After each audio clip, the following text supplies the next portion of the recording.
اعوذ باللہ من الشیطان الرجیم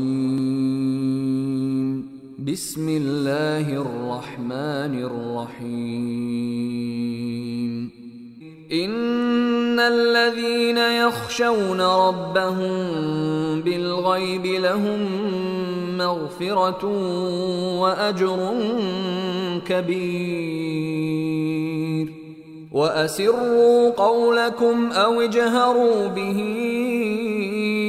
إِنَّهُ عَلِيمٌ بِذَاتِ الصُّدُورِ أَلَا يَعْلَمُ مَنْ خَلَقَ وَهُوَ اللَّطِيفُ الْخَبِيرُ.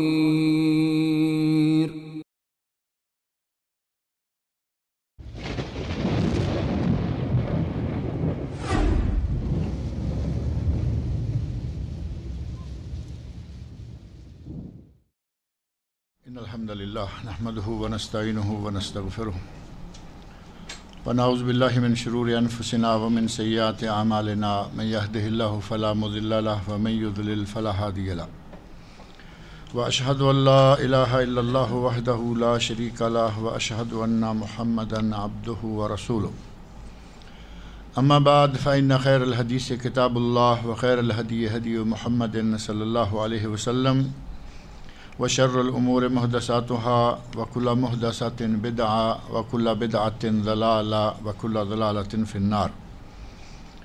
رب اشرح لي صدري ويسر لي امري واحلل عقدة من لساني يفقهوا قولي. رب اعوذ بك من همزات الشياطين واعوذ بك رب ان يحضرون. اعوذ باللہ السمیع العلیم من الشیطان الرجیم وللذین کفروا بربهم عذاب جہنم وبئس المصیر اذا القوا فيها سمعوا لها شهيقا وهي تفور تكاد تميز من الغيظ كلما ألقي فيها فوج سألهم خزنتها ألم يأتكم نذير قالوا بلى قد جاءنا نذير فكذبنا وقلنا ما نزل الله من شيء إن أنتم إلا في ضلال كبير وقالوا لو كنا نسمع ونعقل ما كنا في اصحاب السعير فاعترفوا بذنبهم فسحقا لاصحاب السعير. یہ سورۃ الملک کی آیات ہیں جو میں نے آپ کے سامنے پڑھی ہیں، اور اس سورت کا تعارف جو ہے وہ پچھلے درس میں کروا دیا گیا تھا کہ یہ مکی صورتوں میں سے ہے، اور اس کی آیات اس کی مکی صورت ہونے کی پہچان ہے کہ چھوٹی چھوٹی آیات، جیسا کہ تقریباً ہر صورت کے شروع میں یہ بات جو ہے وہ آ رہی ہے کہ جتنی بھی مکی صورتیں ہیں ان کی آیات چھوٹی چھوٹی ہوتی، اور مکی صورتوں میں عموماً جو مضمون ہوتا ہے وہ آخرت سے تعلق رکھتا ہے، یا فرشتوں سے تعلق رکھتا ہے، موت سے تعلق رکھتا ہے، قبر سے تعلق رکھتا ہے. زیادہ تر موضوع جو ہے وہ غیبیات اور ایمانیات سے ہی متعلق ہوتا ہے. یہاں بھی جیسا کہ آپ دیکھ رہے ہیں، یہاں جہنم کا ذکر آیا ہے. جہنم جو کہ کافروں کا، نافرمانوں کا آخری ٹھکانہ ہوگا. تو اسی سلسلہ میں اللہ رب العزت نے ارشاد فرمایا ہے وَلِلَّذِينَ كَفَرُوا بِرَبِّهِمْ عَذَابُ جہنم. وہ لوگ جو کافر ہوئے، جو اپنے رب کے منکر ہیں، رب کا اعتراف نہیں کرتے، رب کی ذات کا اقرار نہیں کرتے، فرمایا ان کے لیے جہنم کا عذاب ہوگا.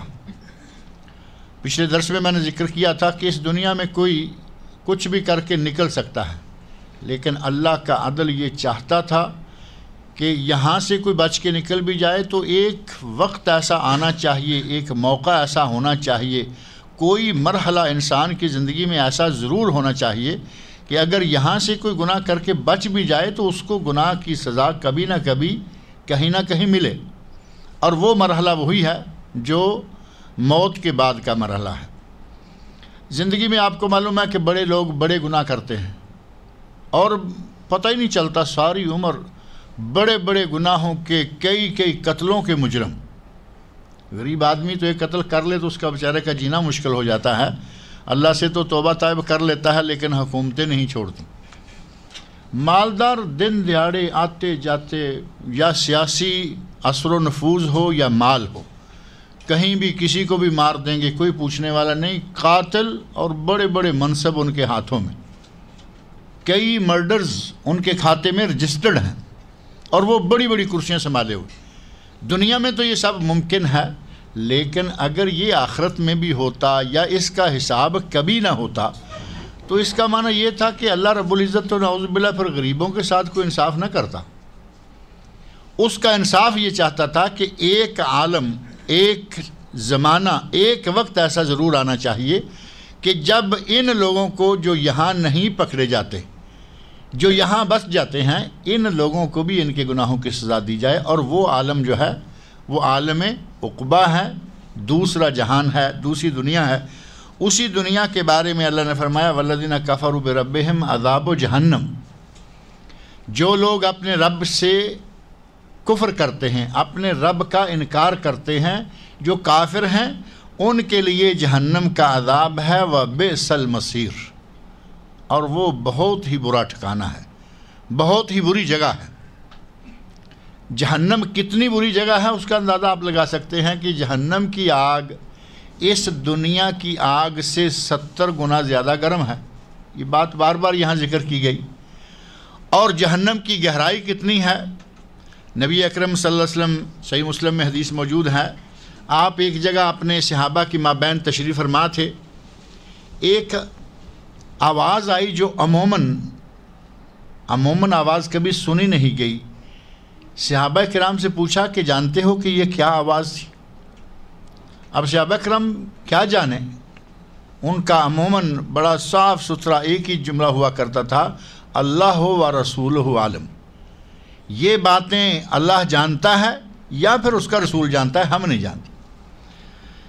نبی اکرم صلی اللہ علیہ وسلم نے فرمایا کہ آج سے 70 سال پہلے ایک پتھر جہنم میں گرایا گیا تھا، اور 70 سال سے یہ مسلسل نیچے جا رہا تھا.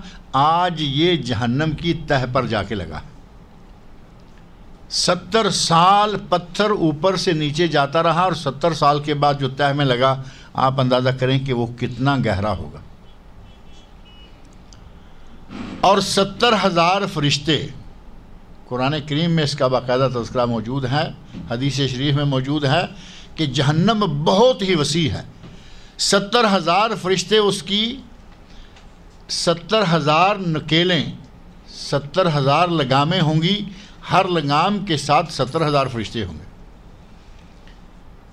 ایک لگام کے ساتھ ایک اونٹ کو پکڑا جاتا ہے، اور کئی مرتبہ ایسا ہوتا ہے، آپ دیکھیں گے گلہ بانوں نے ایک اونٹ اپنے ہاتھ میں پکڑا ہوا ہے، پھر پیچھے نکیل کے ساتھ اونٹ کی دم کے ساتھ لمبی چوڑی لائن لگی ہوئی ہے، ایک ہی آدمی لیے چلا جا رہا. جہنم کی 70,000 لگامیں ہوں گی، اور ہر لگام کو 70,000 فرشتہ پکڑے ہوئے ہوگا. اندازہ کریں کہ وہ کتنی بڑی جہنم ہوگی. اللہ رب العزت نے اپنے نافرمانوں اور کافروں کے لیے، مشرکوں کے لیے وہ جہنم تیار رکھی ہے جو اس کے انصاف کا تقاضا ہے. قرآن کریم میں اللہ بار بار فرماتا ہے کہ کسی پر کوئی ظلم نہیں ہوگا. یہ نہیں ہوگا کہ گناہ کم کیا سزا زیادہ دے دی گئی، یا یہ نہیں ہوگا کہ نیکیاں بہت زیادہ کیں اور اس کا اجر دیا ہی نہیں گیا. ایسا کچھ نہیں ہوگا. وہاں کوئی کسی پر ایک ذرہ برابر بھی ظلم نہیں ہوگا. جن لوگوں کو اس گہری، اس گرم بھڑکتی ہوئی جو سینکڑوں سال جلائی گئی تو وہ لال ہوئی، پھر سینکڑوں سال جلائی گئی تو وہ کالی ہو گئی، اور چاروں طرف سے وہ اس انداز سے بند ہے کہ باہر سے اندر ہوا ٹھنڈی نہیں آ سکتی، اندر سے اس کی گرمی باہر نہیں جا سکتی. علیہم نار موصدہ، 30واں سپارہ ویل لکل ہمزہ لمزہ میں، علیہم نار موصدہ، ان پر جہنم کی آگ کو گھیر کر بند کر دیا گیا ہوگا.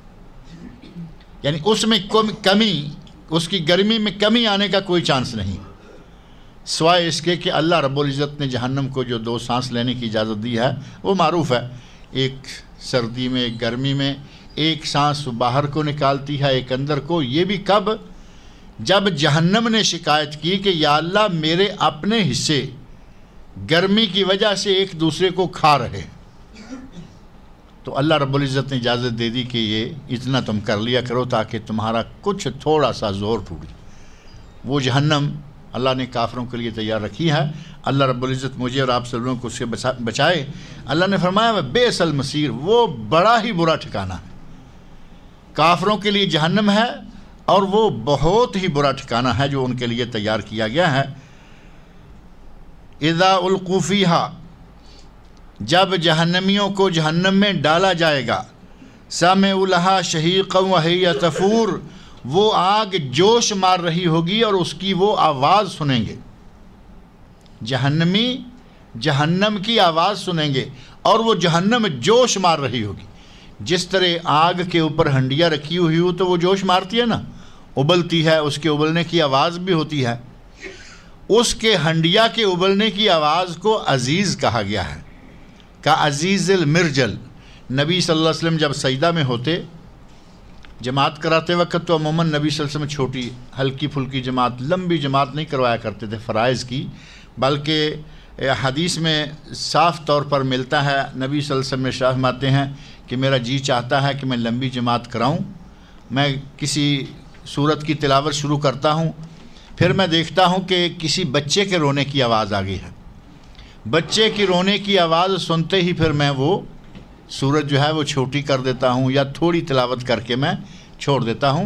نبی صلی اللہ علیہ وسلم جماعت تو چھوٹی کرایا کرتے، لیکن جب خود پڑھتے، تہجد ادا فرماتے، اس وقت آپ لمبی صورتیں پڑھتے اور سجدے لمبے ہوتے، سجدوں میں آپ روتے، اور آپ کے گھر والوں نے جو پاس ہی ہوا کرتے تھے ان کے بیانات سے، آپ کی زوجات ازواج مطہرات کے بیانات سے پتہ چلتا ہے کہ آپ کے سینے سے رونے کی اس طرح آواز، جیسے ہمارے اردو میں کہتے ہیں کہ روتے روتے اس کی گھگی بند گئی، یعنی ایک آواز شروع ہو گئی، اور وہ آواز ہوتی ہے جو ہنڈیا کے ابلنے کی آواز ہے، رونا اور چیخ چنگاڑ کے ساتھ نہیں۔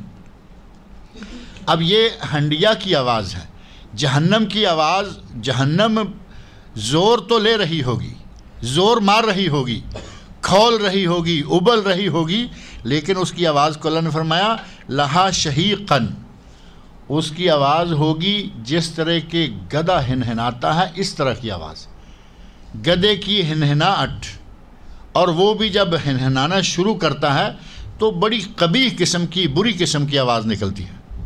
اللہ نے فرمایا کہ جہنم کی آواز وہ ہوگی، اور یہ آواز ایک تو یہاں واضح طور پر موجود ہے، سمعوا لہا، اس جہنم کی سنیں گے، شہیقاً یہ گدھے کے ہنہنانے کی آواز کی طرح جیسی آواز۔ اور دوسری جگہ قرآن کریم میں یہ بھی ہے کہ یہ آواز اہل جہنم کی ہوگی، جو لوگ پہلے جہنم میں ڈالے جا چکے ہیں، وہ جب اللہ کے عذابوں میں، اللہ کے دیے ہوئے عذابوں میں وہ مبتلا ہوں گے تو ان کی آواز اس طرح کی نکلے گی۔ اور ان دونوں معنوں کی آیات جو ہیں قرآن کریم کے دیگر مقامات پر بھی موجود ہیں، یہ آواز جہنم کی اپنی ہوگی یا یہ آواز اہل جہنم کی ہوگی، دونوں کا تذکرہ قرآن کریم کے اندر موجود ہے۔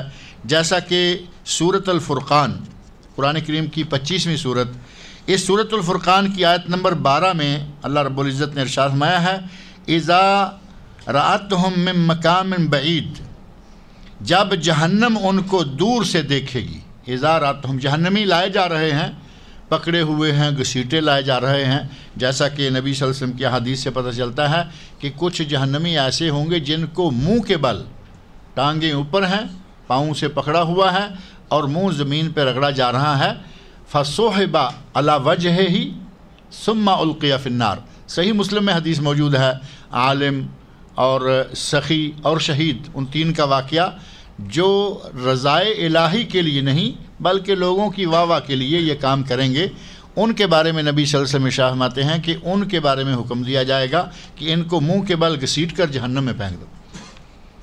کوئی منہ کے بل لایا جا رہا ہے، کوئی کسی انداز سے لایا جا رہا ہے، جہنم ان کو آتے ہوئے دیکھے گی۔ اب جہنم کا دیکھنا قرآن کہہ رہا ہے، اس کی آنکھیں کہاں ہیں ہم نہیں جانتے، جہنم کا دھاڑنا اور جہنم کا یہ آواز نکالنا، ہنہناٹ نکالنا، اللہ فرما رہے ہیں، وہ آواز کہاں سے نکلے گی، کیسے نکلے گی، وہ ہمارا کام نہیں ہے۔ یہ ساری چیزیں جو ہیں یہ غیبیات ہیں، اللہ نے بتا دیں، اللہ کے رسول صلی اللہ علیہ وسلم نے ہمیں بتا دیں، ہمارا ایمان ہے کہ وہ دھاڑے گی، وہ دور سے دیکھے گی، اور جب جہنم دور سے دیکھے گی تو اللہ فرما رہے ہیں اذا رأتہم من مکان بعید، من مکان بعید، جب دور سے ان جہنمیوں کو آتے ہوئے دیکھے گی، سمعوا لہا تغیظا و زفیرا، تو اس وقت دیکھیں گے، سنیں گے، جہنمی جو ابھی جہنم میں ڈالے نہیں گئے وہ سنیں گے کہ وہ غصے سے بپر رہی ہے اور دھاڑ رہی ہے، دھاڑے مار رہی ہے۔ یہاں واضح طور پر موجود ہے کہ جہنم بپھرے گی، جہنم دھاڑے گی، جہنمیوں کو دیکھ کر اس کے اندر قدرتی یہ جذبہ پیدا ہوگا، اللہ اس کے اندر یہ چیز پیدا کر دے گا کہ وہ اپنی ایک آواز نکالے گی، اور جہنم میں اللہ آواز پیدا کر دے، اس مالک سے کیا بعید ہے۔ جہنم کے اندر اللہ یہ احساس، یہ شعور، یہ ادراک بھر دے، اللہ مالک ہے۔ پتھروں میں اللہ تعالیٰ نے یہ شعور بھر دیا جس میں چاہا۔ نبی صلی اللہ علیہ وسلم ارشاد فرماتے ہیں کہ مجھے آج بھی وہ پتھر معلوم ہے، میں آج بھی اس پتھر کو پہچانتا ہوں جو نبوت ملنے سے پہلے مجھے سلام کیا کرتا تھا۔ نبوت ملنے سے پہلے وہ مجھے سلام کیا کرتا تھا، میں آج بھی جانتا ہوں پتھر کہاں۔ ایک پتھر بول سکتا ہے، سلام کر سکتا ہے، جہنم کو تو اللہ نے خاص جہنمیوں کے لیے بنایا ہے۔ اس میں اگر غصہ آتا ہے، اس میں یہ ادراک یا شعور کہ میں یہ ظالموں کو، کافروں کو دیکھ کر میں غصہ دکھاؤں، تو یہ تو اللہ رب العزت کی قدرت سے کوئی بعید نہیں ہے۔ اللہ نے فرمایا کہ دور سے جب کافروں کو آتے ہوئے جہنم دیکھے گی تو کافر سنیں گے لہا تغیظاً، کہ وہ غصہ کھا رہی ہے، غیظ و غضب میں مبتلا ہو رہی ہے، وزفیراً، اور دھاڑے مار رہی ہے۔ دھاڑے کون مارتا ہے؟ رونے والا بھی دھاڑے مارتا ہے نا، اس کی بھی آواز ہوتی ہے، دھاڑے مار مار کے رونا، یعنی آدمی بے بس ہو کر عجیب و غریب قسم کی جب آوازیں نکالتا ہے تو وہ بھی ایک حالت ہے۔ اور جہنم کا دھاڑے مارنا غصے کے ساتھ، غم سے نہیں، اسے یہ غم نہیں کہ یہ کیوں لائے جا رہے ہیں، بلکہ جہنم کا تو اللہ رب العزت نے تذکرہ فرمایا کہ وہ کہے گی حل میں مزید، ابھی اور آنے دیجئے، اور لائیے۔ جہنم کو، جہنم میں ڈالے جانے والوں کا کوئی غم نہیں، وہ غصے کے ساتھ اللہ اس میں یہ کیفیت پیدا کر دے گا، یہ شعور پیدا کر دے گا، اسے غصہ آئے گا اور پھر وہ یہ آواز نکالے گی۔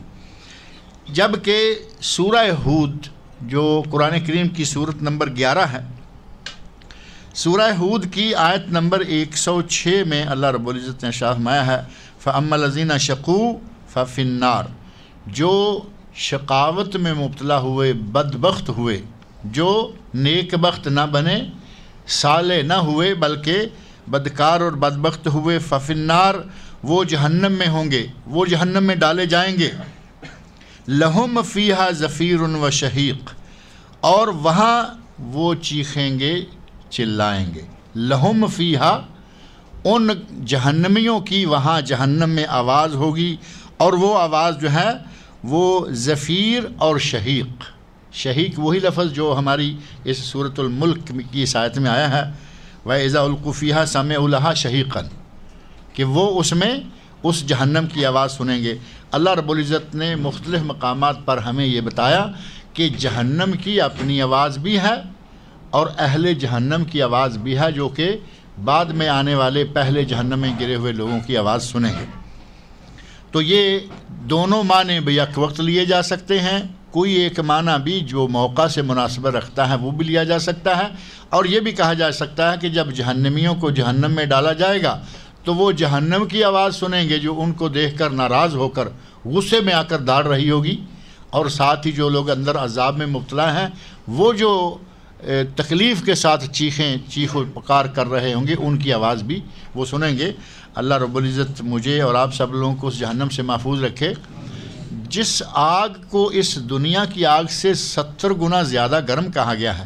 ایک آدمی کو اٹھا کے اس میں ڈالا جائے، ثم القی فی النار، نبی صلی اللہ علیہ وسلم کی وہ حدیث جس میں آتا ہے کہ کچھ لوگوں کو منہ کے بل گھسیٹ کر جہنم میں ڈالا جائے گا، اس سے پتہ چلتا ہے کہ یہ نہیں کہ آدمی کو اگر جہنم میں ڈالا جانے لگا ہے وہ پاؤں اڑاتا ہے، ہاتھ کہیں پھنساتا ہے کہ میں نہیں جاؤں گا، پاؤں اوپر اٹھائے ہوئے ہیں اور اگلے پکڑ کے اس کو اس طرح پھینکیں گے جیسے کوئی کنکر پتھر پھینکا جاتا ہے، اور جب کسی کو اتنی گرم آگ میں یکدم پھینکا جائے گا اس کی کیا آوازیں نکلیں گی، اور جو اندر جل رہے ہیں ان کا کیا حال ہوگا۔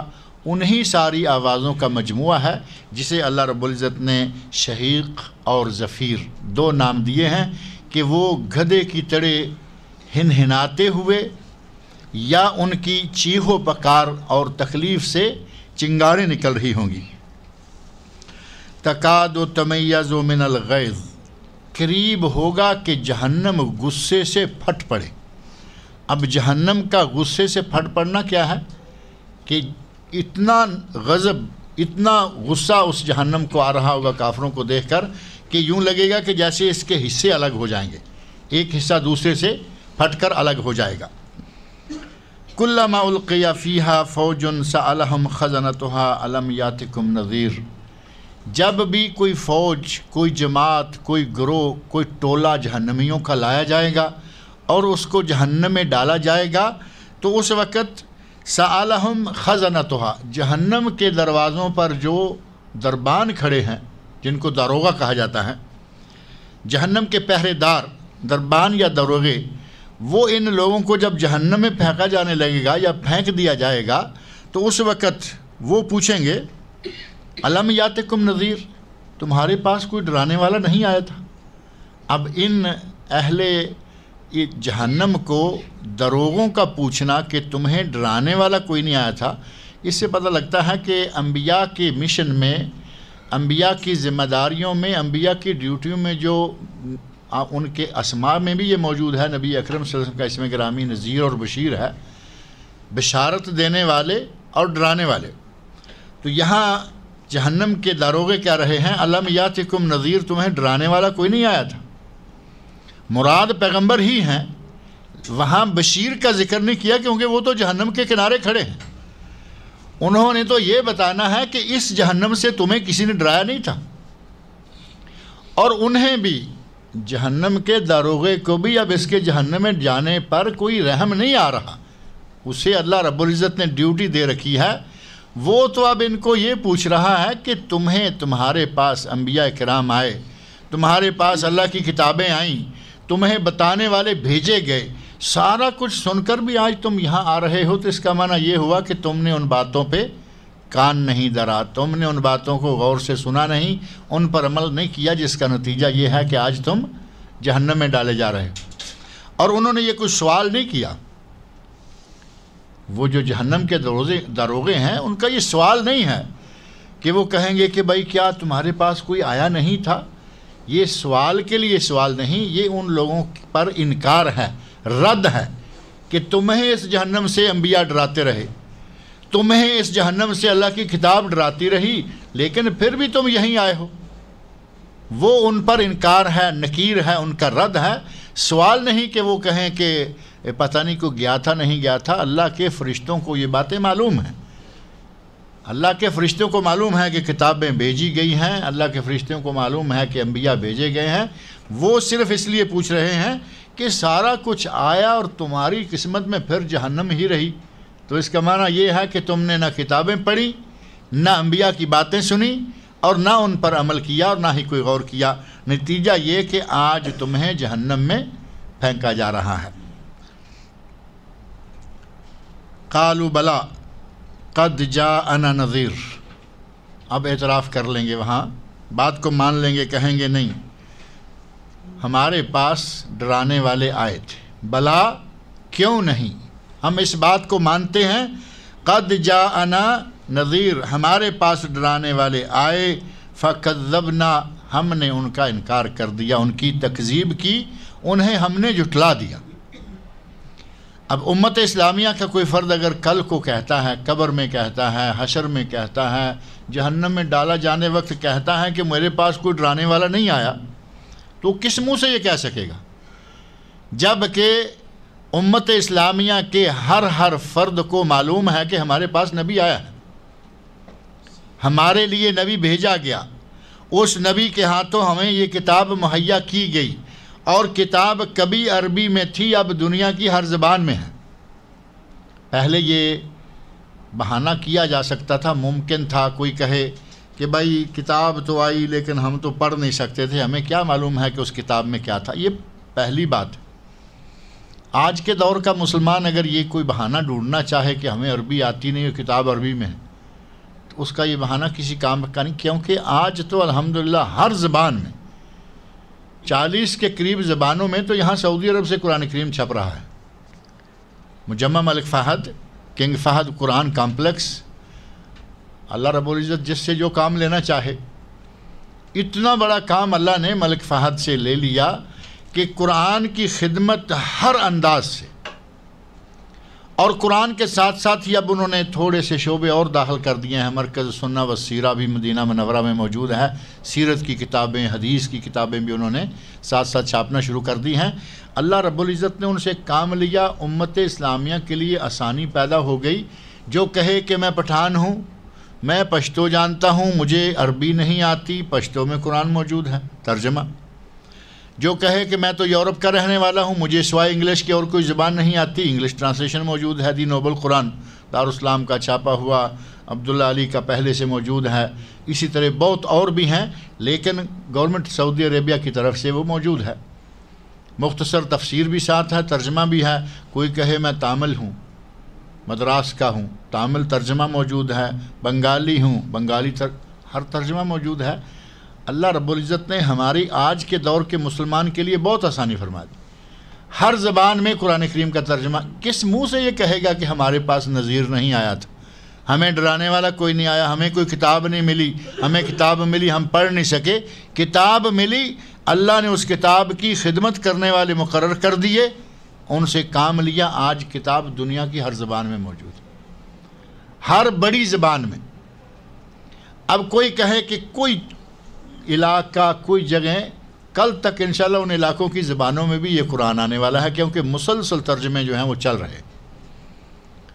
شروع میں موٹی موٹی بڑی بڑی جن کو زندہ زبانیں کہا جاتا ہے، زندہ زبانوں میں ہو چکے ہیں. اب جو علاقائی اور چھوٹی زبانیں ہیں ان میں بھی ہونے جا رہے ہیں. اللہ رب العزت نے اپنے بندوں پر حجت کو مکمل کر دیا کہ میں نے کتاب بھیجی اور اس کا پیغام تم میں سے ہر کسی کو پہنچایا. اس میں نے کیا کہا ہے، کن کاموں سے روکا ہے، کن کاموں کے کرنے کا حکم دیا ہے، وہ بھی اللہ نے بتا دیا. ہر کسی کو اس کی اپنی مادری زبان میں بتا دیا کہ وہ کتاب کے اندر پیغام کیا ہے. اللہ رب العزت بتاتے ہیں کہ جب دروغہ کہے گا جہنم کا، دروغے کہیں گے کہ کیا تمہارے پاس الم یاتکم نذیر، تمہیں کوئی ڈرانے والا نہیں آیا تھا؟ قالوا بلا قد جاءنا نذیر، کہیں گے ہاں ہمارے پاس ڈرانے والا آیا تھا. فکذبنا، لیکن ہم نے اپنے کرتوت دکھا دیے تھے، ہم نے اس ڈرانے والے کا بھی انکار کر دیا تھا. فکذبنا مانا ہم نے انکار کیا، ہم نے تکذیب کی، ہم نے جھٹلایا، ہم نے اسے نہیں مانا. وقلنا، اور صرف یہ نہیں کہ اسے مانا نہیں اور پیچھے ہٹ گئے یا اس کی بات سننے کی بجائے ایک طرف ہو گئے، بلکہ فرمایا وقلنا ما نزل اللہ من شیء، اللہ نے کچھ نہیں اتارا. مشرکین مکہ بھی یہی کہا کرتے ہیں نا کہ یہ تم اپنی طرف سے کچھ جوڑ توڑ کر کے لے آتے ہو اور کہتے ہو کہ اللہ نے نازل فرمایا ہے. یہ اللہ کی طرف سے نازل کردہ نہیں، یہ شاعر کا کلام ہے، یہ کاہن کا کلام ہے، یہ شخص ساحر ہے، یہ فلاں ہے فلاں ہے. ان لوگوں نے کھل کھلا کے قرآن کے نزول کے وقت ہی کہہ دیا. آج جو آدمی قرآن پر عمل نہیں کرتا، قرآن کے احکام پر عمل پیرا نہیں ہوتا، وہ زبان سے نہیں لیکن اپنے عمل سے تو کہہ رہا ہے نا کہ میں اس کو نہیں مانتا. ایک آدمی اپنی زبان سے کہتا ہے، ایک آدمی زبان سے نہیں کہتا، اس کا عمل کہتا ہے. یعنی اس کا حال اور مقال دو چیزیں ہوتی ہیں. مقال یہ ہے کہ زبان سے کہے میں قرآن کو نہیں مانتا، اور مسلمان سے یہ تو بہرحال اتنا آسان نہیں ہے کہ مسلمان ہو جائے اور پھر کہے کہ قرآن کو نہیں مانتا. لیکن ہمارا حال کہتا رہتا ہے کہ میں نہیں مانتا یا میں اس پہ عمل نہیں کرتا. اور حال کیسے کہتا ہے؟ مسلمان ہے، اللہ نے بار بار کہا نماز پڑھو، نہیں پڑھتے، تو قرآن کو کیا مانا؟ روزہ رکھو، نہیں رکھتے، زکوٰۃ دو، نہیں دیتے، حج کرو، نہیں کرتے، باقی تو چیزیں چھوڑ دیں. یہ موٹی موٹی جو چار چیزیں ہیں ایمان کے بعد، اسلام لانے کے بعد جو چار ارکان ہیں، ان چاروں ارکان کو ترک کرنے والے آپ دیکھیں دنیا میں کتنی تعداد ہے. جو جانتے بوجھتے ہوئے کہ قرآن میں ان کا حکم ہے نہیں مان رہے، تو وہ زبان سے انکار نہیں کرتے، وہ قال سے مانتے ہیں، حال سے انکار کرتے ہیں۔ زبان حال سے کوئی کہے یا زبان قال سے بات وہی ہے، بلکہ زبان قال سے کسی نے گرمی سردی میں کوئی لفظ کہہ دیا لیکن اصلاً عملاً وہ اس کا فرما بردار رہے تو اس کی حیثیت اور رہتی ہے۔ ایک زبان سے انکار کر رہا ہے لیکن عملاً نہیں، ہم زبان سے اقرار کرتے رہتے ہیں، عملاً انکار کرتے رہتے ہیں۔ یہ حالت زیادہ خطرناک ہے، اور مسلمان آج زیادہ تر اسی حالت میں مبتلا ہوتے جا رہے ہیں۔ مسلمان ہیں، ہاں قرآن اللہ کی کتاب ہے، اللہ نے رسول بھیجا تھا، ہمیں معلوم ہے، قیامت بھی آنے والی ہمیں معلوم ہے، لیکن عمل نام کی کوئی چیز نہیں، عمل نام کی کوئی چیز نہیں ہے۔ تو یہ برائے نام قسم کے مسلمان، اللہ رب العزت فرماتے ہیں کہ وہ کہیں گے وَقُلْنَا، ہم نے ڈرانے والوں کو، پیغمبروں کو، نبیوں کو، یا جو نبی ہمارے پاس آیا اسے کہا تھا ما نزل اللہ من شیء، اللہ نے تو کوئی چیز اتاری نہیں، اللہ نے تو کوئی چیز اتاری ہی نہیں، یہ تم اپنی طرف سے بنا کے لے رہے، کیا کر رہے ہو؟ ان انتم الا فی ضلال کبیر، اور اس سے بڑھ کر یہ کہ قرآن کو نہیں مانا، قرآن لانے والے کو نہیں مانا، کہا کہ اللہ نے کچھ اتارا نہیں، اور اس سے بڑھ کر بدبختی یہ کہ یہ تک کہا کہ تم گمراہ ہو۔ دعوت دینے والے کو، انبیاء کو اس کی بات نہیں مانی الگ چیز ہے، اس کے لائے ہوئے قرآن کو نہیں مانا الگ چیز ہے، الٹا یہ کہا کہ تم گمراہ ہو۔ اور یہ قرآن کریم میں کئی جگہ پر موجود ہے نا، سورہ کہف میں، کئی دیگر مقامات پر، کہ لوگ کہیں گے، اور مشرکین مکہ نے کہا، مشرکین مکہ نے باقاعدہ نبی صلی اللہ علیہ وسلم نے کہا کہ اگر کوئی دنیا اور ہے جو تم کہتے ہو کہ ایک مرتبہ مریں گے، اٹھائے جائیں گے، وہ ایک معروف واقعہ میں کئی مرتبہ ذکر کرتا رہتا ہوں، ہڈی اٹھائے ہوئے ہے، آدمی ہڈی اٹھائے ہوئے بوسیدہ سی ٹوڑے اس کے ٹکڑے کرتے ہوئے ہوا میں اڑاتا جا رہا ہے، اور نبی اکرم صلی اللہ علیہ وسلم تک پہنچ کے کہتا ہے کہ یہ کہتے ہو اٹھے گا، یہ کہتے ہو کہ اس کو اللہ اٹھائے گا، تو کیا اللہ کا اس ہڈی کو زندہ کرنا کوئی مشکل ہے؟ جس نے پہلے پیدا کیا، هل اتی علی الانسان حین من الدہر لم یکن شیئا مذکورا، اللہ نے اس وقت انسان کو بنایا، تخلیق فرمایا جب اس کا کہیں ذکر نہیں تھا، اب تو ذکر ہے، ہڈی تو ہے نا کم از کم، وہ سیدھا ہے تو اس کی گرد و غبار توڑ رہی ہے، اللہ نے تو اس وقت بنایا لم یکن شیئا مذکورا، جب ذکر بھی نہیں تھا۔ تو وہ کہا کرتے تھے کہ اٹھنا ہے نہیں، اور ساتھ اپنی طرف سے ایک بڑی ہٹ کرتے کہ اگر اٹھنا بھی ہے، تم کہتے ہو تو مان لیا کہ اٹھائے جائیں گے، تو کہتے تھے کہ تم سے ہم وہاں بھی اچھے ہوں گے، ہمیں وہاں بھی دولت زیادہ ملے گی، ہمیں وہاں اولاد زیادہ ملے گی، ہمیں وہاں، دوسرے لفظوں میں کہیں گے کہ وہاں بھی ہمارے لیے فیسلٹیز زیادہ ہوں گی۔ یہ لوگ کافر کہہ رہے ہیں، اور یہاں جو اللہ رب العزت ان کے الفاظ نقل کر رہے ہیں وہ کہہ رہے ہیں کہ ہم نے ان کو جھٹلایا اور کہا کہ تمہارے پاس یا ہمارے پاس کوئی کتاب آئی ہی نہیں، ان انتم الا فی ضلال کبیر، تم بہت بڑی گمراہی میں مبتلا ہو۔ صرف یہی نہیں کہ تمہارے ساتھ والے، تمہارے ساتھی غریب ہیں، یہ ہے وہ ہے، جو کہ مسلمانوں کو کہا گیا کہ شروع میں مسلمان جو ہیں وہ غریب تھے، اتنا ہی نہیں، الٹا نبیوں کو کہا کہ تم بہت بڑی گمراہی میں مبتلا ہو، یعنی تم راہ راستے بھٹکے ہوئے ہو، ہم سیدھے جا رہے۔ گستاخی کی انتہا ہو گئی نا، کسی کی بات نہ ماننا وہ ایک الگ بات ہے، لیکن اگر کوئی آدمی الٹا یہ بھی کہے کہ میں تیری یہ بات نہیں مانتا اور تو خود بھی غلط ہے، تیری یہ باتیں بھی غلط ہیں، تو ظاہر ہے کہ اس سے بڑی گستاخی کیا ہوگی۔ اور یہ بات بھی کوئی عام آدمی نہیں کر رہا، بلکہ یہ نبی اللہ کے پیغمبر کو یہ بات کہی جا رہی ہے، کہا جا رہا ہے کہ ان انتم الا فی ضلال کبیر، تم بہت ہی بڑی گمراہی میں ہو۔ وقالوا، اور انہوں نے کہا، لو کنا نسمع او نعقل، اب یہ جو دنیا میں کر چکے، وہاں جب داروغہ نے کہا کہ کیا تمہارے پاس کوئی آیا نہیں تھا جو تمہیں اس جہنم سے ڈراتا، جس نے آ کے تمہیں جنت کے بارے میں بشارتیں خوشخبریاں دیں، کہا کہ آیا تھا لیکن ہم نے نہیں مانا، اور ساتھ ہی کہتے ہیں لو کنا نسمع او نعقل، کاش کہ ہم نے سنا ہوتا اور عقل و ہوش سے کام لیا ہوتا۔ اب وہاں لو کھنا، کاش، اب تمنا کر رہے ہیں کہ کاش ہم نے پیغمبر کی بات کو سنا ہوتا اور اس پر عمل کیا ہوتا، عقل سے کام لیا ہوتا۔ یہاں دو چیزیں ہیں، ایک یہ ہے نسمع، ہم نے سنا ہوتا، و نعقل او نعقل، یا ہم نے عقل سے کام لیا ہوتا۔ کسی بات پر عمل کرنے کے لیے پہلے ظاہر ہے کہ اس بات کو کہیں سے سنیں گے یا کہیں لکھی ہوئی بات وہ پڑھیں گے اور اس کے بعد غور و فکر کر کے اس پر عمل کریں گے۔ تو وہ کہتے ہیں کہ ہم نے کبھی غور سے سنا ہی نہیں تھا، کاش کہ ہم نے سنا ہوتا۔ ظاہر ہے کہ وہ قرآن سنتے تھے، لیکن غور سے سننا، ماننے کی نیت سے سننا، عمل کرنے کی نیت سے سننا، کافروں کا قرآن سننا معروف ہے۔ نبی اکرم صلی اللہ علیہ وسلم نے ان کو قرآن سنایا بھی، اور کچھ کافروں کا قرآن سے اس حد تک متاثر ہو جانا کہ راتوں کو اٹھ کر نبی صلی اللہ علیہ وسلم کے گھر کے چاروں طرف آ کے چھپ چھپ کر سننا ان کا قرآن، وہ بھی موجود ہے۔ آ کے چھپ چھپ کے قرآن سنا کرتے تھے۔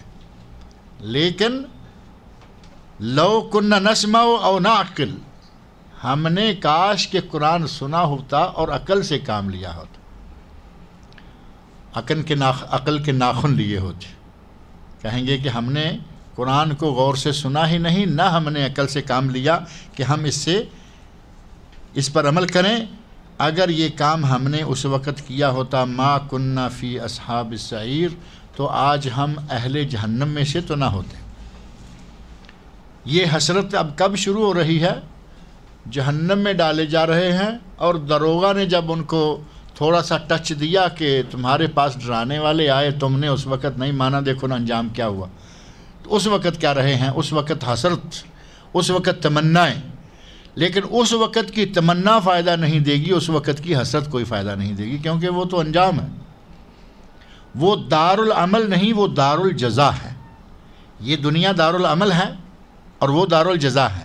یہاں عمل ہے، وہاں جنت یا جہنم کی شکل میں جزا ہے۔ وہاں کئی قرآن کریم کے مقامات ہیں، یہ لوگ کہیں گے کاش ہم نے مانا ہوتا، اے اللہ ہمیں دوبارہ بھیج، ہم دوبارہ نمازیں پڑھیں گے، صدقے کریں گے، ہم نیک کام کر کے آئیں گے۔ اللہ کہے گا کہ ہمارے نظام میں وہ باتیں نہیں ہیں، جو ہو گیا سو ہو گیا، اب تم کون سے دوبارہ دنیا میں جانے کی باتیں کر رہے ہو؟ تمہیں موقع دیا گیا، 60 سال 70 سال 50 سال دنیا میں رہ کے آئے ہو، کیا کر کے آئے ہو؟ اب بھیجیں گے، تم پھر بھی وہی کچھ کرو گے۔ کہتے ہیں کاش کہ ہم نے سنا ہوتا، کاش کہ ہم نے عقل سے کام لیا ہوتا، ما کننا فی اصحاب السعیر، تو آج ہم اس بھڑکتی ہوئی سعر، بہت ہی جلا دینے والی آگ، اس بھڑکتی ہوئی جلا دینے والی آگ میں آج ہم نہ ڈالے جاتے۔ فاعترفوا بذنبہم، انہوں نے اپنے گناہ کا اعتراف کر لیا۔ وہاں جا کے، یہاں تو ظاہر ہے کہ اپنے گناہ کا کوئی اعتراف نہیں کرتا نا۔ کسی آدمی کو آپ کہیں کہ تم یار یہ جو کچھ کر رہے ہو یہ گناہ ہے، نمازیں ترک کرتے ہو گناہ ہے، روزے نہیں رکھتے گناہ ہے، یہ نہیں کرتے گناہ ہے، وہ نہیں کرتے، یہاں کوئی ماننے کو تیار نہیں۔ یہاں کہیں گے کہ تم بڑے مولوی، تم جاؤ اپنا کام دیکھو، اپنا راستہ ناپو۔ لیکن وہاں جہنم کے کنارے پہ کھڑے ہو کر اعتراف بھی کر رہے ہیں، فاعترفوا بذنبہم، وہاں وہ اپنے گناہ کا اعتراف کر لیں گے۔ اور اللہ رب العزت نے لفظ گناہ کا مفرد استعمال فرمایا، بذنبہم، اپنے گناہ کا، گناہوں کا نہیں۔ ذنب مفرد ہے سنگولر، اور اس کا پلورل یا جمع کیا ہے؟ ذنوب۔ اللہ نے یہ نہیں فرمایا کہ وہ اپنے گناہوں کا اعتراف کر لیں، اپنے گناہ کا اعتراف۔ ایک تو یہ کہ یہ اسم جنس، جتنے بھی گناہ ہیں وہ سارے اس میں شامل ہیں، اور دوسرا یہ کہ جو نبی کا، نذیر کا، ڈرانے والے کا ذکر آیا، صرف اسی ایک گناہ کو یہاں ذکر کر دیا گیا کہ انہوں نے اپنے نبی کو نہ مانا، ڈرانے والے کی آواز نہ سنی، اس کے احکام پر عمل نہ کیا، یہی گناہ جو ہے انہوں نے وہاں مان لیا۔ اور جو آدمی نبی کی بات نہیں مانے گا، باقی ساری باتیں تو آٹومیٹک اس میں آ جائیں گی۔ نبی نے جن جن کاموں کو کرنے کا حکم دیا وہ کیے نہیں، جن کاموں سے روکا ان سے باز نہیں آئے، تو ظاہر ہے کہ اسی ایک گناہ کے نتیجہ میں سارے گناہ آ جائیں گے، وہ سارے کے سارے اسی جگہ اکٹھے ہو جائیں گے۔ فاعترفوا بذنبہم فَسُحْقًا لِأَصْحَابِ السَّعِيرِ، اب یہ دوزخی دفع ہو جائیں، دور ہو جائیں۔ سحقن، سحقن یہ الفاظ جو عربی میں جیسے ہمارے کہتے ہیں دفع ہو جاؤ میری آنکھوں سے، میری نگاہوں سے دور ہو جاؤ، گیٹ لاسٹ ہو جاؤ، اور یہ ہو جاؤ اور وہ ہو جاؤ، اس وقت جہنمیوں کو یہ لفظ کہا جائے گا، گیٹ لاسٹ۔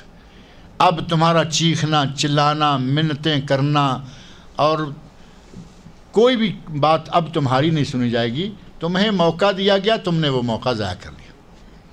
اور یہی لفظ جو یہاں اللہ رب العزت نے قرآن کریم میں ارشاد فرمایا ہے، یہی لفظ صحیح مسلم میں، بلکہ صحیح بخاری اور مسلم میں جو حدیث معروف ہے حوض کوثر والی، کہ حوض کوثر پر نبی اکرم صلی اللہ علیہ وسلم تشریف فرما ہوں گے محشر کے میدان میں، جو 50,000 سال کا دن ہے، اس 50,000 سال کے دن میں سختیاں، ہولناکیاں، پریشانیاں، اور اس طویل دن میں لوگوں کو پیاس محسوس ہوگی اور پینے کے لیے ایک ہی جگہ ہوگی، پینے کے لیے ایک ہی جگہ ہوگی، اور جگہ تنگ نہیں ہوگی، جگہ اتنی بڑی ہوگی کہ نبی اکرم صلی اللہ علیہ وسلم ارشاد فرماتے ہیں کہ حوض کوثر پر آب خورے اتنے ہوں گے جتنے آسمان کے ستارے ہیں، جتنے آسمان کے ستارے ہیں اتنے پیالے، گلاس، کپ یا اتنے آب خورے اس حوض کوثر کے کناروں پہ ہوں گے۔ پینے کے لیے کوئی ایسا نہیں کہ تنگی محسوس ہوگی، جسے پانی ملنا ہے، جس کی قسمت میں وہ آب کوثر لکھا ہوا ہے، اس کے لیے کوئی نہیں کہ اتنی دنیا ہوگی تو پانی اسے کہاں سے ملے گا، یا وہاں رش لگا ہوا ہوگا، جیسے یہاں زمزم کی ٹوٹیوں پر رش لگا ہو تو بعض دفعہ آدمی جا کے قریب جا کے بھی رک جاتا ہے کہ اب پتہ نہیں میری باری کب آئے گی، میں اگلے چکر میں پی لوں گا۔ وہاں ایسا نہیں ہوگا، وہاں اتنے آب خورے ہیں کہ جتنے آسمان کے ستارے ہیں، اور جس کو نبی اکرم صلی اللہ علیہ وسلم کی سنت کی اتباع کے نتیجہ میں اللہ چاہے گا اسے پانی وہ ملے گا۔ وہاں 50,000 سال کے اس دن میں صرف یہی پانی کی جگہ ہوگی، اور جو آدمی ایک مرتبہ پانی پی لے گا اسے 50,000 سال دوبارہ پیاس نہیں لگے گی۔ نبی اکرم صلی اللہ علیہ وسلم فرماتے ہیں کہ میں اپنے حوض کے کنارے پر بیٹھا اپنی امت کے لوگوں کو، ماننے والوں کو، تابع داروں کو حوض کوثر پلا رہا ہوں گا۔ اب اگر یہ کہا جائے کہ ہر شخص کو نبی دستے مبارک سے پکڑ کے پلائیں گے، ایک آدمی بیٹھا ہوا ہے، اس کے آگے لوگ کام کر رہے ہیں، پلایا جا رہا ہے، تو وہ آپ کا ہی پلانا ہوگا نا، جو بڑا آدمی شمار ہوگا۔ میں حوض کوثر کے کنارے اپنے لوگوں کو، اپنی امت کے لوگوں کو، اپنے ماننے والوں کو، اپنے چاہنے والوں کو حوض کوثر سے آب کوثر پلا رہا ہوں گا۔ ایک جماعت آتی دیکھوں گا، جو جماعت امت اسلامیہ کی نشانیاں لیے ہوئے ہیں، یعنی وہ مسلمان ہیں۔ اب نشانیاں امت اسلامیہ کیا ہیں؟ داڑھیاں ہوں گی، داڑھیاں ہوں گی، ان کے ہاتھ یہاں تک چمک رہے ہوں گے، پاؤں چمک رہے ہوں گے، یعنی جو وضو کرنے کے نتیجہ میں نبی صلی اللہ علیہ وسلم فرماتے ہیں نا غرن محجلین، کہ ان کی پیشانیاں بھی چمکدار ہوں گی اور ان کے ہاتھ پاؤں بھی چمکدار ہوں گے، یہ ساری نشانیاں بھی ان کی ہیں، اور وہ میری طرف آ رہے ہیں۔ میں دل ہی دل میں خوش ہو رہا ہوں کہ میری امت کے لوگ آ رہے ہیں۔ اب یہاں ہمارے لوگ بڑی لمبی چوڑی مسائل کی لائن لگا دیتے، کہے ہیں جی نبی صلی اللہ علیہ وسلم تو عالم الغیب ہیں۔ یہاں تو یہی ہمارے یہاں زور شور سے کہا جاتا ہے، جو عالم الغیب نہ مانے وہ گستاخ ہے، اسے ایک ہی لفظ دیا جاتا ہے کہ یہ گستاخ ہے، یا اس سے بھی بڑا بھاری ایک انہوں نے لقب بنا رکھا ہے، یہ وہابی ہے۔ جو نبی کو عالم الغیب نہیں مانتا وہ وہابی ہے۔ اب اس دنیا کے معاملے دیکھیں، محشر کے میدان میں جا کر بھی یہاں کا دنیا کا معاملہ پلٹ چکا ہے۔ محشر کا میدان ہے، نبی صلی اللہ علیہ وسلم صحیح سند کے ساتھ حدیث موجود ہے، میں دیکھ رہا ہوں کہ میرے لوگ آ رہے ہیں۔ نبی صلی اللہ علیہ وسلم حوض کوثر پہ اپنے لوگوں کو پانی پلا رہے ہیں، اور یہ نہیں معلوم کہ یہ میرے لوگ نہیں ہیں، یہ کون لوگ ہیں، یہ پہنچ پائیں گے یا نہیں پہنچ پائیں گے۔ جب وہ قریب آئیں گے تو اللہ رب العزت ان کے اور نبی صلی اللہ علیہ وسلم کے درمیان دیوار کھڑی کر دے گا۔ ان کے راستے میں کوئی چیز حائل ہو گئی، آپ پوچھتے ہیں یا اللہ یہ کیا ہوا؟ یہ تو میرے لوگ تھے، یہ تو میری پارٹی کے لوگ ہیں۔ تو اللہ کہے گا کہ نہیں، یہ تو اپوزیشن والے ہیں، اے میرے نبی یہ تیری پارٹی کے لوگ نہیں، انک لا تدری ماذا احدث بعدک، تو نہیں جانتا کہ ان لوگوں نے تیرے بعد تیرے دین میں کیا کیا نئی چیزیں داخل کر دی سی۔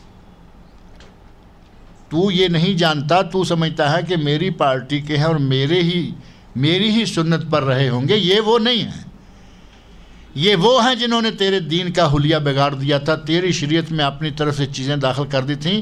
یہ اہل بدعت ہیں، یہ بدعت کے موجد ہیں، یہ فاؤنڈر ہیں، بدعتوں کو ایجاد کرنے والی یہ پارٹی ہے۔ اب یہ جب اللہ رب العزت کی طرف سے وضاحت مل جائے گی تو اس وقت پھر نبی صلی اللہ علیہ وسلم کیا فرمائیں گے؟ یہی لفظ ہے یہاں جو اللہ نے فرمایا نا، فَاعْتَرَفُوا بِذَنبِهِمْ، وہ اپنے گناہ کا اعتراف کر لیں گے، فَسُحْقًا لِأَصْحَابِ السَّعِيرِ، اہل جہنم دفع دور ہو جائیں۔ یہی لفظ نبی اکرم صلی اللہ علیہ وسلم اس وقت ارشاد فرمائیں گے، سحقاً سحقاً، اے اللہ اگر یہ لوگ وہ ہیں جنہوں نے میرے دین میں بدعات ایجاد کی تھی، میرے دین میں نئی نئی چیزیں اپنی طرف سے داخل کر دی تھیں، دفع ہو جائیں پھر میں ان کو پانی، صاف مفہوم ہے، سحقاً سحقاً، اب مجھے ان کے یہاں سے دور ہو جانے، ان کے اور میرے درمیان دیوار اٹھا دیے جانے کا مجھے کوئی افسوس نہیں۔ تو اس کا معنی یہ ہوا کہ ہم چاہے کتنے خلوص نیت سے دین میں بدعات کو ایجاد کریں، نتیجہ اچھا نہیں ہوگا۔ بدعات کو عموماً خلوص نیت سے کیا جاتا ہے نا۔ ہمارے مولوی جو حلوہ خور پارٹی ہے، جو بدعات ایجاد کر کے حلوے کے مانڈے کے چکر میں کچھ نہ کچھ کرتے رہتے سال بھر، کبھی جمعرات، کبھی 11ویں، کبھی چہلم، کبھی عرس شریف، کبھی کوئی کچھ نہ کچھ کرتے رہتے ہیں۔ ان میں سے کچھ لوگ تو ہو سکتا ہے کہ جو صرف پیٹ کی خاطر کرتے ہوں گے، لیکن یقیناً کچھ لوگ ایسے بھی ہوں گے، اگر وہ مولوی نہیں تو کم از کم کرنے والے، ماننے والے یقیناً ایسے لوگ موجود ہوں گے جو بڑے خلوص کے ساتھ یہ کام کرتے ہیں کہ ہمیں ثواب ہوگا، ہے یا نہیں؟ اہل بدعت کو اگر یہ یقین ہو جائے، مولویوں کو چھوڑ دیں کیونکہ انہیں معلوم ہوتا ہے کہ ہم غلط کر رہے ہیں، وہ شیطان کے جھانسے میں آ کر پیٹ کی آگ، جہنم، اس پیٹ کی جہنم کو بھرنے کے لیے جان بوجھ کر یہ کرتے ہیں۔ مولوی اندھیرے میں نہیں ہوتے، وہ جان بوجھ کے کرتے ہیں، عوام اندھیرے میں ہوتے ہیں۔ عوام بیچارے پورے خلوص کے ساتھ روٹیاں پکا پکا کے، حلوے پکا پکا کے، اور کیا کیا کر کر کے بانٹتے آ رہے ہیں۔ 22 رجب کو امام جعفر صادق کے کنڈے بانٹ رہے ہیں، 27 کو چراغاں کر رہے ہیں، موم بتیاں لگائی ہوئی ہیں اور کھانے پکا پکا کے بانٹ رہے ہیں، 15 شعبان کو کر رہے ہیں، کبھی جمعرات کو، کبھی فلاں، یہ وہ بیچارے بڑے خلوص کے ساتھ یہ کام کرتے ہیں۔ لیکن میرے بھائی، چاہے کتنے خلوص کے ساتھ کرو، اگر سنت کی خلاف ورزی ہے، وہ کام سنت رسول سے ثابت نہیں بلکہ وہ بدعت ہے، اس کا نتیجہ برا نکلے گا۔ آپ نے خلوص دل سے کیا، مان لیا، آپ کے دل میں ہے کہ میں نیکی کما لوں، اور وہ بیچارے عموماً نیکیاں ہی کما رہے ہو، کوشش یہی کر رہے ہوتے ہیں کہ نیکیاں ملیں، لیکن وہ کام نیکیاں نہیں ہیں، کیونکہ نبی اکرم صلی اللہ علیہ وسلم کی حدیث، صحیح بخاری صحیح مسلم حدیث ہے کہ جو کوئی اس دین میں نئی چیز ایجاد کرے گا،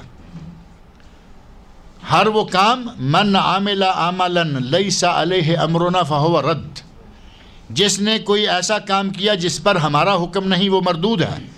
من، یہ صحیح مسلم میں یہ الفاظ ہیں، صحیح بخاری میں من احدث فی امرنا ھذا ما لیس منہ فہو رد، جس نے اس دین میں کوئی نئی چیز ایجاد کی جو اس میں سے نہیں ہے، فہو رد۔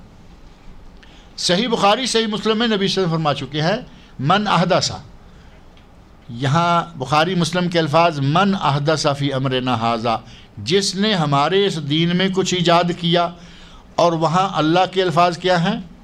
انک لا تدری ماذا احدث بعدک۔ احدث اور احدث صرف مفرد کا اور جمع کا فرق ہے۔ اللہ تعالیٰ فرمائے گا کہ اے میرے نبی، تو نہیں جانتا کہ تیرے بعد ان لوگوں نے کیا کیا کاروائیاں، کیا کیا کرتوت دکھائے، پیٹ کی جہنم کو بھرنے کے لیے انہوں نے تیرے دین کو بازیچہ اطفال بنا دیا تھا، کھلونا بنا دیا تھا، جو چیز چاہے، کبھی نماز کے نام سے، کبھی ذکر کے نام سے، کبھی صدقے کے نام سے، انفاق فی سبیل اللہ، طرح طرح کی باتیں ایجاد کر۔ اذکار کے نام سے بھی کتنے اذکار ہیں جن کا قرآن سے، سنت سے، کہیں سے ذکر تک نہیں ملتا، آپ بھی سنتے رہتے ہوں گے.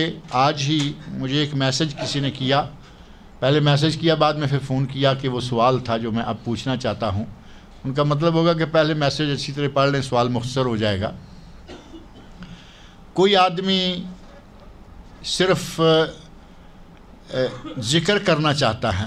ایک ٹیلی فون پہ جو ایک دوسرا سوال تھا، کسی نے کہا کہ میں پریشان ہوں، مجھے کچھ ذکر بتایا جائے. تو اسے کسی خاتون نے ذکر بتایا. مفتی کوئی بھی ہو سکتا ہے، خاتون ہو یا آدمی ہو، مرد ہو. خاتون نے یہ فتویٰ دیا ہے، کہا کہ تم ایسے کرو کہ جب سانس لو تو ایک سانس میں اللہ کہو، دوسرے سانس میں ہو کہو، یا ایک سانس میں اللہ کہو، دوسرے میں اللہ ہو کہو، اور یہ کرتی رہو. سانس اندر کو جائے تو یہ کہو، باہر تو آئے تو یہ کہو تمہاری سب پریشانیاں دور. یہ آج شام فتویٰ صادر ہوا کہیں سے، یہ آج شام کی بات. اور ایک فتویٰ ایک عرصہ پہلے میں شاید آپ کو سنا چکا ہوں. وہ فتویٰ نہیں، وہ پورا ایک فرقہ، چھوٹا سا، زیادہ نہیں الحمدللہ، وہ تھوڑے ہی رہے اور اللہ کرے ختم بھی ہو چکے ہوں، کیونکہ ان کا وہ مر چکا ہے جو ان کا دین بنانے والا ساتھ. سائیں سردار نام تھا، سائیں سردار.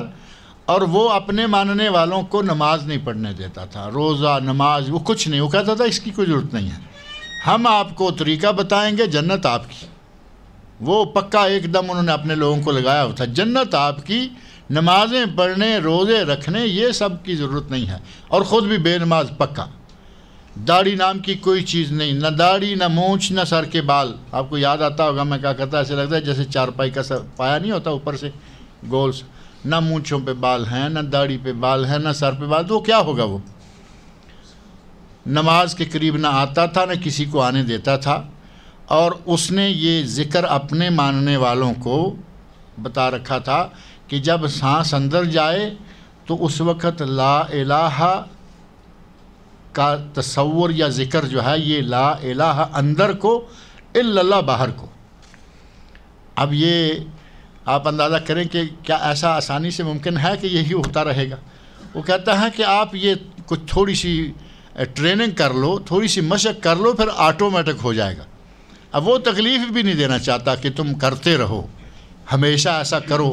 مان لیا کہ ایک آدمی نے تھوڑی سی محنت کی، لا الہ اندر کو جاتے ہوئے، الا اللہ باہر کو جاتے ہوئے اس نے کچھ تھوڑی سی کی. وہ کہتا ہے کہ تھوڑا سا آپ نے ٹریننگ کر لی تو اس کے بعد آپ کو توجہ دینے کی بھی ضرورت نہیں ہے، آٹومیٹک یہ مشین چل جائے گی. آٹومیٹک مشین چلی کا تو ویسے اسلام میں کوئی تصور ہی نہیں ہے. آٹومیٹک مشین چل جائے گی. اب آپ کو کچھ سوچنے کی، یہ میں کلمہ پڑھ رہا ہوں نہیں، اس کی کوئی ضرورت نہیں رہے گی. تو نتیجہ کیا نکالتا ہے؟ کہتا ہے وہ ایک حدیث ہے کہ جس کا مرتے ہوئے آخری کلمہ لا الہ الا اللہ ہو گیا وہ جنت میں گیا. تو کہتا ہے دیکھو اندر کو جاتے ہوئے لا الہ، سانس باہر ہو کو آ رہی ہے الا اللہ، کلمہ ہو گیا. کہتا ہے کہ مرتے وقت اندر کو سانس جا کے بند نہیں ہوتی، اس کو باہر تو آنا ہی ہے. اندر کو لا الہ، باہر جائے گی الا اللہ، تو مسلمان مر گیا. اسے نمازیں پڑھنے کے لیے اس طرح کے لوگ موجود ہیں. اور یہ جو بالکل ہی آج میں نے سنا، یہ بالکل ہی مختصر ہے. جب کہ اللہ اللہ اللہ اللہ ذکر بڑا معروف ہے نا، صوفیوں کے یہاں سب سے بڑا ذکر یہ ہے. اور سب سے بڑی محمل بات یہ ہے کہ آدمی اللہ اللہ کرتے رہے اور اللہ سے مانگے کچھ بھی نہیں. آپ قرآن حدیث ساری کتابوں کو پڑھ جائیے، کہیں آپ کو نبی صلی اللہ علیہ وسلم یہ نہیں بتاتے نظر آئیں گے کہ آپ نے کہا ہو کہ اللہ اللہ اللہ اللہ کرتے رہو.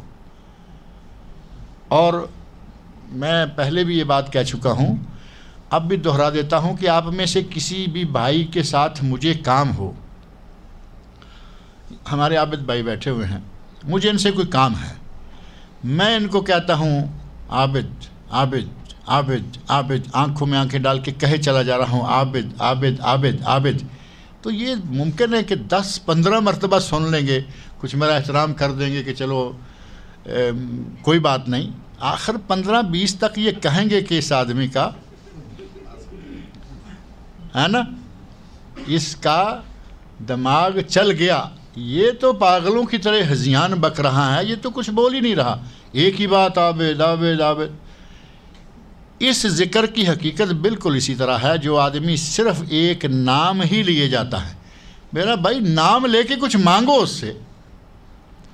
اگر آپ نے الرزاق الرزاق الرزاق الرزاق ذو القوت المتین یہ کرنا ہے تو ساتھ ارزقنی کا لفظ لگاؤ کہ اللہ مجھے رزق دے. وہ تو رزاق ہے لیکن اس کا نام رزاق رزاق رزاق رزاق کرتے رہیں گے، یہ ذکر نہیں بنے گا، یہ دعا نہیں بنے گی. یہ تو ہمارے صوفی لوگوں نے عجیب قسم کے ذکر جو ہیں وہ شروع کر رکھے. نبی اکرم صلی اللہ علیہ وسلم سے اس قسم کے اذکار کا کوئی پتہ نہیں چلتا. بہرحال نبی صلی اللہ علیہ وسلم ہمارے اذکار میں جال سازیاں، نمازوں میں جال سازیاں، روزوں میں جال سازیاں، نبی کی لائی ہوئی شریعت میں جس نے اپنی طرف سے یہ جال سازیاں کی اس کا ٹھکانہ جہنم. اس کو حوض کوثر سے آب کوثر کا قطرہ نہیں ملے گا. لہذا اپنے عمل پہ یہ صرف اسی بنیاد پہ خوش نہیں ہو جانا چاہیے کہ کوئی برا کر رہے ہیں. اگر خرچہ کر رہے ہیں جیب سے پیسہ تو یہ تو بڑے بڑے نہیں کر پاتے، ہم کرتے ہیں. 11 تاریخ کو کتنا خرچہ کرتے ہیں، 10 محرم کو ہم دیگیں پکا کے بانٹتے ہیں، اور ایک دوسرا وہ حلیم. 10 محرم کی حلیم آپ کے شہروں میں بھی ہوگا. ایک مرتبہ مجھے اتفاق سے 10 محرم کے دنوں میں کراچی جانا ہوا تو پتہ چلا کہ ہم تو دیہات کے رہنے والے ہیں، چھوٹے چھوٹے شہروں میں کوئی اتنا نہیں ہوتا. وہاں تو 10-15 دن پہلے حلیم کو تیار کرنے کے لیے لوگوں سے چندہ اکٹھا کیا جانا شروع ہو جاتا. پھر شہروں میں مسجدوں میں باقاعدہ سپیکر لگے ہوئے ہیں کہ 11ویں کا ختم ہوگا، وہ سارے لوگ اپنا چندہ جمع کرائیے. پھر اس کے بعد ایک کوئی بڑا ختم ہوتا ہے، اب اس کی کوئی تاریخ پتہ نہیں کون سی ہے. ایک ختم مہینے میں ہے نا، ہر مہینے میں ایک کوئی بڑا ختم 11ویں کا ہوتا ہے. لوگوں سے چندے اکٹھے کر رہے ہیں لوگ، اور پھر کہیں گے کہ برا کیا ہے اس میں بتاؤ. چاول تھے، چینی تھی، پانی تھا، پکایا گیا، بانٹا گیا، پیسہ خرچ کیا گیا. تم لوگ جیب سے خرچ نہیں کرتے، دوسروں کو بھی نہیں کرنے دیتے.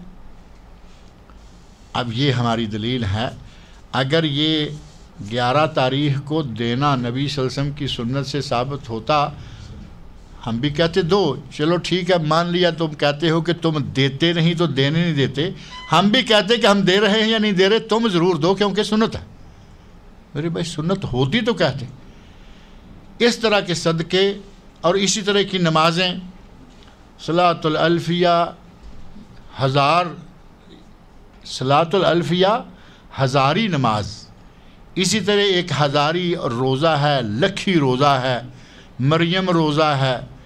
روزوں میں جال سازی، نمازوں میں جال سازی، صلاۃ الرغائب، صلاۃ الالفیہ، صلاۃ الفلاح، یہ میرے بھائی ساری بدعات ہیں. اور ان بدعات کے نتیجہ میں حوض کوثر کے پانی سے محرومی ہو جائے گی. نبی اکرم صلی اللہ علیہ وسلم وہاں فرمائیں گے سحقن سحقن، یہ دفع ہو جائیں، یہ دور ہو جائیں. داڑیاں ہوں گی، نشانیاں مسلمانوں والی ہوں گی، لیکن وہ پانی کے حوض سے دور کر دیے جائیں. اللہ تعالی ہمیں نبی صلی اللہ علیہ وسلم کے حوض کوثر سے پانی نصیب فرمائے. فرمایا فاعترفوا بذنبہم، وہ اپنے گناہ کا اعتراف کر لیں گے. فسحقاً لأصحاب السعیر، جہنم والوں کے لیے، جہنم والے دور ہو جائیں، جہنم والے دفع ہو جائیں. ان الذین یخشون ربہم بالغیب لہم مغفرۃ واجر کبیر، جو لوگ اللہ پر ایمان لاتے ہیں اور ڈرتے ہیں، یخشون ربہم، اپنے رب سے ڈرتے ہیں، بالغیب، غیب میں.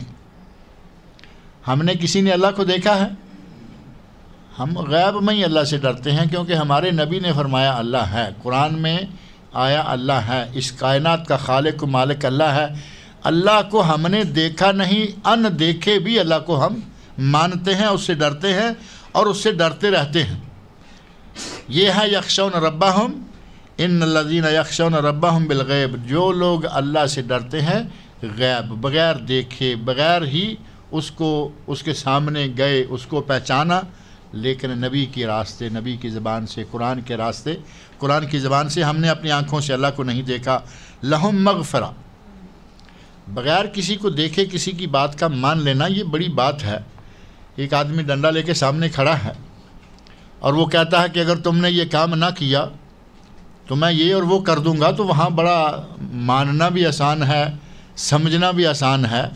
اور ایک آدمی سامنے نظر نہیں آ رہا، اس کی بات پہ ماننا، پھر اس سے ڈرنا، اس کا تقوی، ہر معاملہ میں اس کی تابع داری، یہ بہت بڑا کام ہے۔